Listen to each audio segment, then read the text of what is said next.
ಒಂದೇ ದಿನ double shock ಕೊಟ್ಟಿದ್ದಾರೆ ಪೊಲೀಸರು. ಒಂದು ಕಡೆಗೆ ತಿಮ್ರೋಡಿಯನ್ನ ವಶಕ್ಕೆ ಪಡ್ಕೊಂಡಿದ್ದಾರೆ, ಅಲ್ಲಿ ಅವ್ರ ಬೊಬ್ಬೆ ಹೊಡಿತಾ ಇದ್ದಾರೆ. ಇವತ್ತು ಮಾತ್ರ ಸೌಜನ್ಯ ನೆನಪಾಗ್ತಾ ಇರೋದಲ್ಲ. ಇನ್ನೊಂದು ಕಡೆಗೆ ಸಮೀರ್ ಅರೆಸ್ಟ್ಗೆ ಸಿದ್ಧತೆಯನ್ನ ಮಾಡ್ತಾ ಇದ್ದಾರೆ. ಧರ್ಮಸ್ಥಳ ಅಪಪ್ರಚಾರ ಕೇಸ್ನಲ್ಲಿ ಹೈ ಅಲರ್ಟ್ ಆಗಿದ್ದಾರೆ ಪೊಲೀಸರು. ಆಗಬೇಕಾಗಿತ್ತು, ಇದನ್ನ ತಡವಾಗಿ ಆಗಿದ್ದಾರೆ. ತೀವ್ರ ಟೀಕೆ ಆಕ್ರೋಶ ಬೆನ್ನಲ್ಲೇ ಅಪಪ್ರಚಾರಕರಿಗಾಗಿ ಪೊಲೀಸರು ಬೇಟೆಯನ್ನ ಆಡ್ತಾ ಇದ್ದಾರೆ. ಒಂದು ದಿನ ಡಬಲ್ ಶಾಕ್ ಕೊಟ್ಟಿದ್ದಾರೆ ಒಂದೇ ದಿನಕ್ಕೆ. ಆ ಕಡೆಗೆ ತಿಮ್ರೋಡಿ ಅವರು, ಈ ಕಡೆಗೆ ಸಮೀರ್. ವಶಕ್ಕೆ ತಗೊಂಡಾಗಿದೆ ತಿಮ್ರೋಡಿ ಅವ್ರನ್ನ. ಈ ಕಡೆಗೆ ಸಮೀರ್ನ ತಗೊಳಕ್ ಬಂದಿದ್ದಾರೆ, ಬಟ್ ಅದಾಗಿಲ್ಲ. ಬಟ್ ಯಾವ ಮಜಾ ಗೊತ್ತಾ ನಿಮಗೆ? ಇದೊಂಥರ ಅಲ್ಲಿ ಹೇಳ್ಕೊಂಡು ಬಂದಂಗಿದೆ, ನಾವು ಬರ್ತೀವಿ ಅರೆಸ್ಟ್ ಮಾಡೋಕ್ಕೆ, ನೀನು ತಪ್ಪಿಸ್ಕೊಂಡು ಹೋಗು, ನಾವು ಬಂದಂಗೂ ಆಗಿರಬೇಕು, ನೀನು ಅಲ್ಲದೆ ಇರುವಂಗೂ ಆಗಿರಬೇಕು ಅನ್ನೋ ರೀತಿಯಲ್ಲಿದೆ. ಯಾಕೆ ಇಷ್ಟು ದಿನ ಏನು ಮಾಡ್ತಾ ಇದ್ರಿ? ನಿಮ್ಮ ಆಸ್ಪಾಸ್ನಲ್ಲೇ ಇದ್ದಂಥ ಸಂದರ್ಭದಲ್ಲಿ ಯಾಕೆ ಅವನನ್ನು ತಗೊಳ್ಳಿಲ್ಲ? ಇನ್ನು ನಿನ್ನೆ ಮೊನ್ನೆ ಆಗಿದ್ದ ಇದು ಸುಮೋಟೋ? 17ನೇ ತಾರೀಕಿಗೆ ಆಗಿದ್ದು. ಜುಲೈ 12ನೇ ತಾರೀಕಿಗೆ ಜುಲೈ ತಿಂಗಳಲ್ಲಿ ಸುಮೋಟೋ ಕೇಸ್ ಆಗುತ್ತೆ. ಅಲ್ಲಿಂದ ಇಲ್ಲಿಯವರೆಗೂ ಆ FIR ನಲ್ಲಿ ಹೇಳ್ತಾರೆ ಸ್ಪಷ್ಟವಾಗಿ. ಅಷ್ಟಿದ್ದಾಗಲೂ ಯಾಕೆ ಈ ನೆಗ್ಲಿಜೆನ್ಸಿ ಆಗಿದ್ದಾಗ? ನನ್ನ ಸಹೋದ್ಯೋಗಿ ಮುರಳೀಧರ್ ಇದ್ದಾರೆ. ಮುರಳಿ, 12/7/2025 ಅಂದರೆ ಜುಲೈ ತಿಂಗಳಿನಲ್ಲಿ 12ನೇ ತಾರೀಕಿಗೆ ಇದು ಸುಮೋಟೋ ಕೇಸ್ ದಾಖಲಾಗತ್ತೆ ಅಂತಂದಾಗ ಇಷ್ಟೊಂದು ಪೊಲೀಸರು ತಡವಾಗಿ ಈ ಆಕ್ಷನ್ ಅನ್ನು ತೆಗೆದುಕೊಳ್ತಾ ಇರೋದಕ್ಕೆ ಕಾರಣ ಈಗ ಯಾವುದೋ ಪ್ರೆಷರ್ ಬಿಲ್ಡ್ ಆಗಿರಬೇಕು, ಇಲ್ಲ ನಾವು ಸುಮ್ಮನೆ ಏನೋ ಮಾಡ್ತಾ ಇದೀವಿ ಅಂತ ತೋರಿಸ್ಕೊಳ್ತಾ ಇರ್ಬೇಕು. ಎರಡರಲ್ಲಿ ಒಂದು ಆಗ್ತಾ ಇದ್ದಂಗೆ ಕಾಣಿಸ್ತಾ ಇದೆ ಪೊಲೀಸರು, ಅಥವಾ ತಡವಾಗಿ ಜ್ಞಾನೋದಯವಾಯ್ತೇನೋ?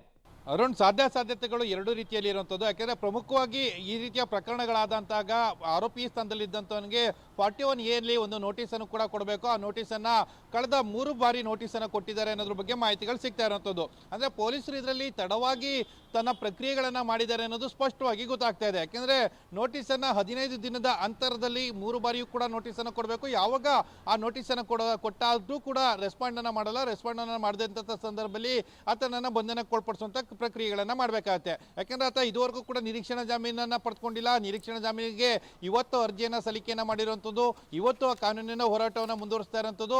ಆದರೆ ಇದು ಇಲ್ಲಿಯ ತನಕ ಪೊಲೀಸರು ಏನು ಅನ್ನ ಮಾಡ್ತಾ ಇದ್ರು ಅಂದರೆ, ನೀವು ಹೇಳ್ತಾ ಇದ್ರಿ ನಾನು ಹೊಡೆದಂಗೆ ಮಾಡ್ತೀನಿ, ನಿನ್ನ ಹತ್ತಂಗೆ ಮಾಡು ಅನ್ನೋ ರೀತಿಯ ಬಿಹೇವನ್ನು ಪೊಲೀಸರು ಮಾಡ್ತಾ ಇದ್ರು ಅನ್ನೋದು ಸ್ಪಷ್ಟವಾಗಿ ಗೊತ್ತಾಗ್ತಾ ಇದೆ. ಅಂದರೆ ಧರ್ಮಸ್ಥಳದ ಪೊಲೀಸರು ಇಲ್ಲಿಯವರೆಗೂ ಯಾವುದೇ ರೀತಿಯ ಆಕ್ಷನನ್ನು ತೆಗೆದುಕೊಂಡಿರಲಿಲ್ಲ. ಆದರೆ ಇವತ್ತು ಬೆಳಗ್ಗೆ ಮಹೇಶ್ ತಿಮ್ಮರೋಡಿಯ ಬೆಳವಣಿಗೆಗಳಾಯಿತು. ಆ ಬೆಳವಣಿಗೆಗಳಿಗೆ ಸಂಬಂಧಪಟ್ಟಂತೆ ನಿನ್ನೆ ಒಂದಷ್ಟು ಮೀಟಿಂಗ್ಗಳು ಕೂಡ ಆಗಿದ್ದಾವೆ. ಮೀಟಿಂಗ್ಗಳಾಗಿ ಈ ಪ್ರಕರಣದ ಪ್ರಕ್ರಿಯೆಗಳೇನಿತ್ತು ಅದನ್ನು ಮುಂದುವರಿಸಬೇಕು ಅಂತೇಳಿ ತೀರ್ಮಾನವನ್ನು ಮಾಡ್ಕೊಂಡಿರುವಂಥದ್ದು. ಅರುಣ್, ಸಾಮಾನ್ಯವಾಗಿ ನಿಮಗೂ ಕೂಡ ಗೊತ್ತಿರುವಂಥ ವಿಚಾರ, ಅಧಿವೇಶನ ನಡೆಯುವಂಥ ಸಂದರ್ಭದಲ್ಲಿ ರಾಜ್ಯ ಸರ್ಕಾರಕ್ಕೆ ಆಗಿದ್ದಂಥ ಒಂದಷ್ಟು ಮುಜುಗರಗಳೇನಿತ್ತು, ಜೊತೆಗೆ ಹಿಂದೂ ವಿರೋಧಿ ಅನ್ನೋ ವಿಚಾರಗಳು ಕೂಡ ಏನು ಆಡಳಿತ ಪಕ್ಷದ ಮೇಲೆ ಮತ್ತು ಸರ್ಕಾರದ ಮೇಲೆ ಬರ್ತಾ ಇತ್ತು. ಆ ಹಿನ್ನೆಲೆಯಲ್ಲಿ ಅದನ್ನು ಮರೆಮಾಚುವಂಥ ಕೆಲಸಗಳು ಅಥವಾ ಅದರಿಂದ ತಪ್ಪಿಸ್ಕೊಳ್ಳುವಂಥ ಪ್ರಯತ್ನಗಳನ್ನು ಮಾಡ್ತಾ ಇದ್ದಾರೆ ಅನ್ನೋ ಅನುಮಾನಗಳು ಕೂಡ ಸಾಮಾನ್ಯವಾಗಿ ಕಾಡುತ್ತೆ. ಯಾಕೆಂದರೆ ಇದುವರೆಗೂ ಕೂಡ ಯಾವುದೇ ರೀತಿಯ ಆಕ್ಷನ್ ಅನ್ನು ತೆಗೆದುಕೊಂಡಿಲ್ಲ. ಏಕಾಏಕಿ ಆಕ್ಷನ್ ಅನ್ನು ತೆಗೆದುಕೊಳ್ಳಿಕ್ಕೆ ಮುಂದಾಗ್ತಾ ಇದ್ದಾರೆ ಅಂತ ಅಂದರೆ ಇದು ಸ್ಪಷ್ಟವಾಗಿ ಗೊತ್ತಾಗ್ತಾ ಇರುವಂಥ ವಿಚಾರ.